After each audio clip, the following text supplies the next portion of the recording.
Alors, j'avais promis que j'essaierais de faire des choses plus légères.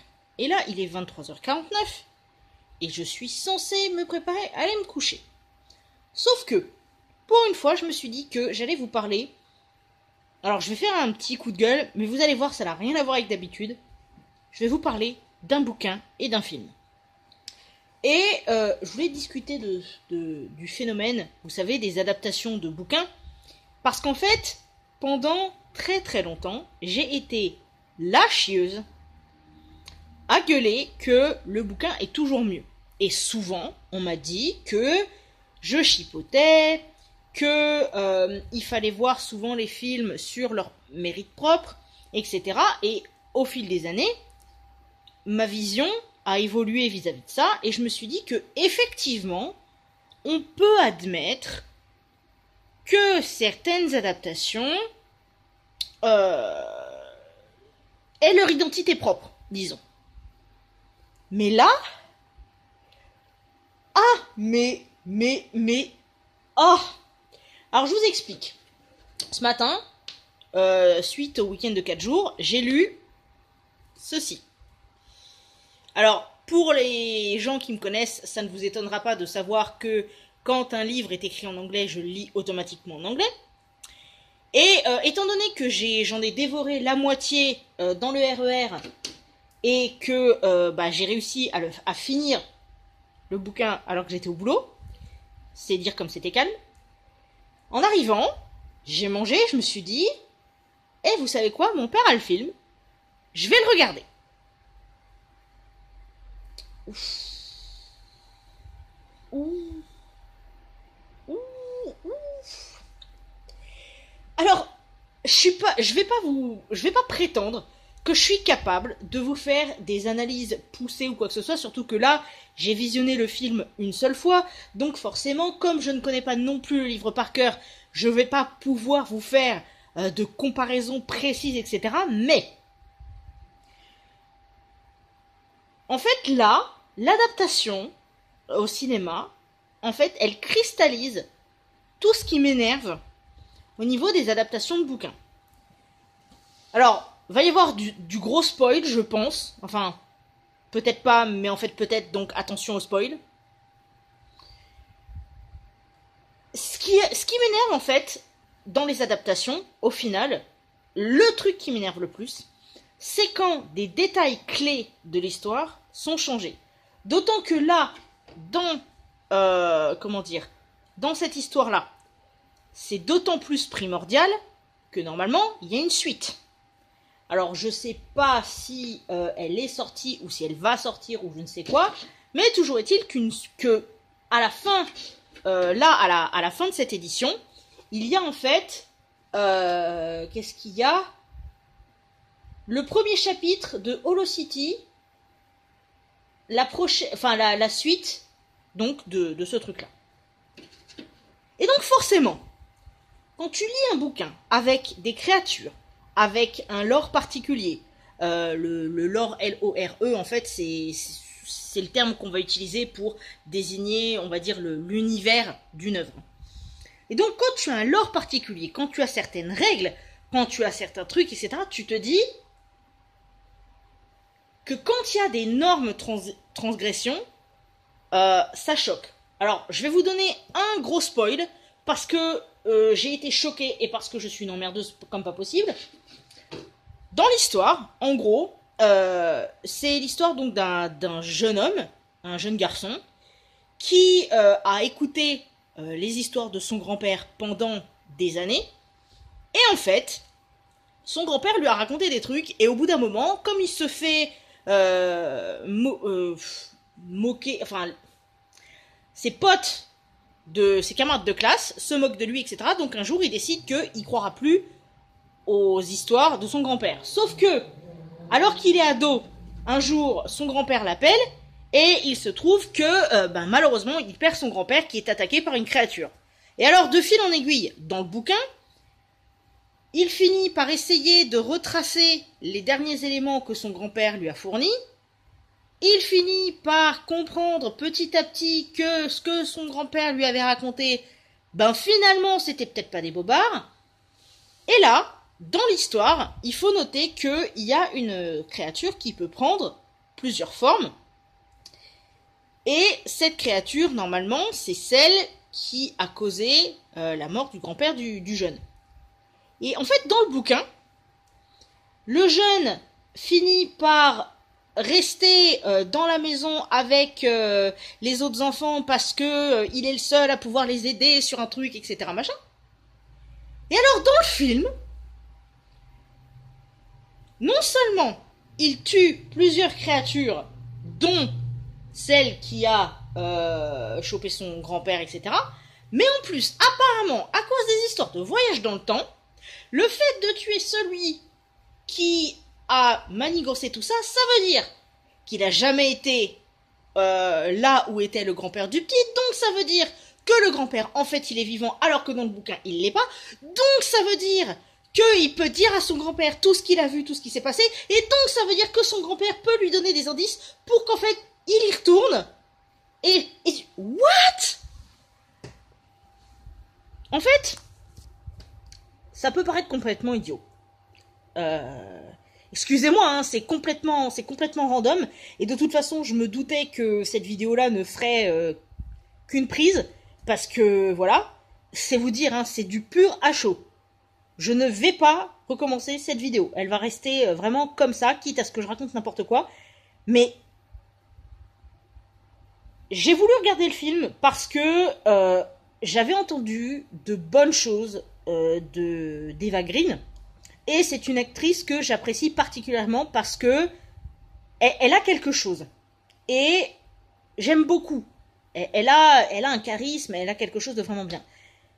Et le truc, c'est que je disais en début de vidéo que pendant longtemps, j'ai eu une certaine vision et que j'ai réussi à en arriver au stade où le film va avoir son mérite et le bouquin va avoir son mérite et tout ce qui s'ensuit. Sauf que là, j'ai fait les deux dans la même journée. Et forcément, en regardant le film, j'étais complètement imprégnée de l'univers du bouquin. Et c'est vrai que quand... Alors là, au boulot, c'était compliqué parce qu'il fallait que je puisse être assez concentrée pour écouter le téléphone et répondre, parce que sinon j'allais me faire taper dessus. Enfin, taper sur les doigts, hein, pas littéralement taper dessus, vous imaginez bien. Mais j'ai quand même réussi à m'imprégner de l'univers. J'ai réussi à me mettre dedans, même s'il n'y avait pas forcément énormément de descriptions et tout ce qui s'ensuit, donc c'est vraiment libre à l'imagination. Et du coup, visuellement parlant, le film... alors attendez, il y a un truc là, ah voilà. Visuellement parlant, donc le film est très bien, la musique, etc., c'est très bien, la patte graphique, etc., pareil. Par contre, même si globalement les acteurs aussi étaient attachants et tout ce qui s'ensuit, j'avoue que le film m'a laissé un mauvais goût dans la gorge. Et je pense que ça a simplement renforcé... Ok, Flora qui a décidé de jouer avec les tongs de mon père, mais bon, c'est pas grave. Flora, tu viens? Non? Bon, elle n'a pas envie. Je crois qu'elle proteste en fait. Mais bon, c'est pas grave. Donc, toujours est-il que le film a laissé un mauvais goût dans ma bouche parce que, comme je disais, ça a vraiment cristallisé toutes les choses que je peux reprocher, que j'ai déjà pu reprocher aux adaptations. Notamment, quand tu regardes, c'était quoi? C'était, il y a eu Harry Potter. Il y a eu aussi My Sister's Keeper. Je sais plus comment ils ont traduit ça en français. C'était l'histoire d'une famille qui avait un enfant malade et qui a fait un deuxième enfant pour que le deuxième enfant soit l'enfant médicament. Et il y avait quoi? Il y avait ces deux-là. Il y avait aussi La Boussole d'Or, je crois, où l'adaptation était pas tip-top. Et en fait, vous rendez... Enfin... Ah, madame est en train de... Hé, Flora! T'évites de bouffer les... Mais... Madame est en plus en train de s'exciter contre les câbles. Bon, vous me direz, elle s'amuse, hein, et elle bouge un peu, mais quand même. Si tu pouvais éviter de foutre en l'air le câble de Papy Jean-Jean, ce serait bien, parce que sinon c'est moi qui va engueuler après. Hé, Flora, Non, elle veut pas, c'est pas grave. Toujours est-il que donc ça... Toutes ces histoires-là, en fait, ça renforce le fait que franchement, prochaine fois que j'entends parler d'une adaptation de bouquin ou quoi que ce soit, mais il n'y a pas moyen, je lis le bouquin avant. C'est pas possible, quoi. C'est pas possible.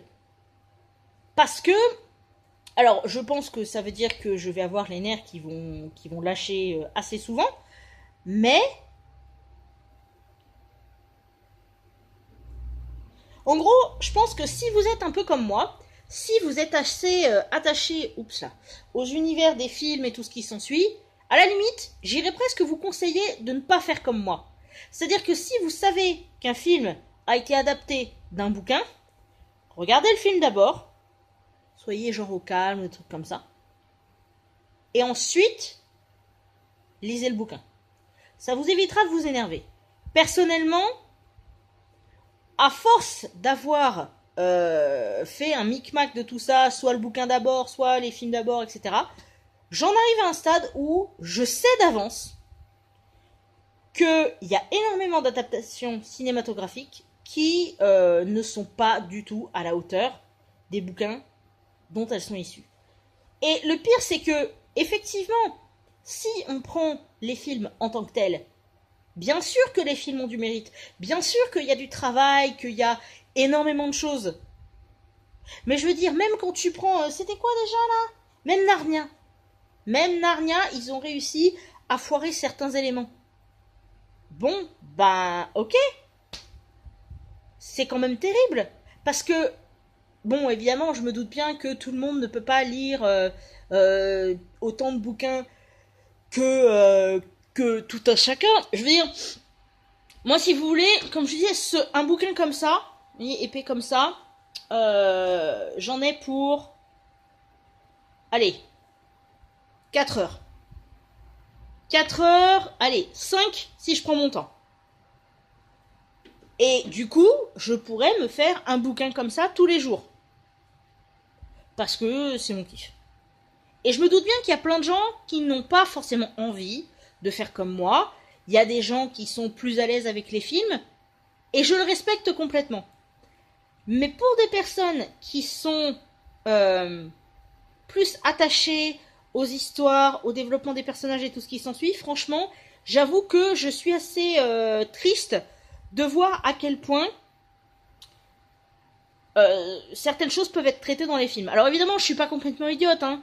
Je me doute bien que on ne peut pas adapter mot pour mot, scène pour scène, tout ce qui est dans les bouquins. Je me doute bien qu'il y a des moments où il faut faire certains choix scénaristiques. Ça, j'en suis consciente. Mais je veux dire, dans un des films Harry Potter, je sais plus lequel, je crois qu'il y avait une histoire avec un balai que Harry recevait, etc. Alors, je sais plus lequel est lequel, mais en gros, dans une des versions, c'est à la fin l'une des scènes finales, et donc, du coup, c'est un petit truc presque surprise à la fin de l'œuvre. Et dans l'autre version, en fait, non, c'est fait au début, c'est complètement inversé, donc ça inverse complètement la perspective de l'histoire. Et il y a eu plein de choses comme ça. Par exemple, dans My Sister's Keeper, si vous regardez le film, et si vous voyez la fin du film, et ben la fin du bouquin, c'est l'inverse. Et donc forcément, à force de voir des choses comme ça, à force d'avoir des trucs comme ça, alors évidemment, les gens qui ont aimé le bouquin, puisque très souvent, hein, les films sortent au moins quelques années après, donc les gens qui ont aimé le bouquin, qu'est-ce qu'ils vont faire ? Ils vont forcément aller voir le film. Mais franchement, il y a tellement de fois où ça rend pas justice que je trouve ça dommage.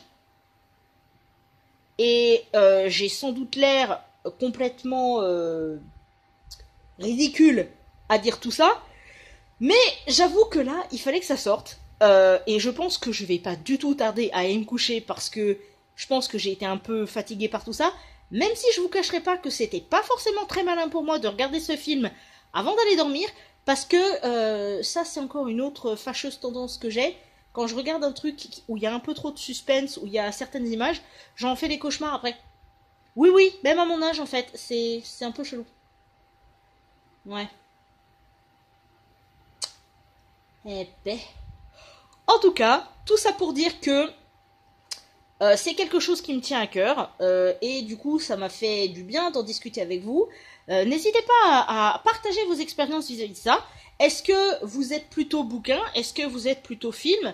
Quand vous avez l'occasion d'avoir les deux et de profiter des deux, lequel vous préférez? Est-ce qu'il y en a pour vous qui ont été mieux adaptés que d'autres, etc. N'hésitez pas. Et on peut même parler d'adaptation même d'autres choses, hein, de jeux vidéo, quoique les adaptations de jeux vidéo en film c'est encore un autre truc. Les adaptations d'anime et de manga aussi, pardon Dragon Ball. Enfin bref. En tout cas, n'hésitez pas à partager vos expériences vis-à-vis de ça. Est-ce que vous trouvez que ce que je dis est complètement ridicule? Si oui, dites-moi pourquoi. Est-ce que vous êtes d'accord avec moi? Est-ce que vous vous dites que vous allez tester comme moi? Est-ce que vous dites que vous allez tester autrement? N'hésitez pas à partager tout ça et voilà. La prochaine fois que j'ai l'idée de vous faire une vidéo après minuit, j'essaierai quand même de me préparer avant. Hein. Allez, salut, courage tout le monde. C'est bientôt de nouveau le week-end. Et c'est cool parce que je peux pas rentrer chez moi vendredi soir vu que je vais être obligé de garder le chat. Yay! Allez, sur ce, gros bisous, bon courage à tous et je vous adore.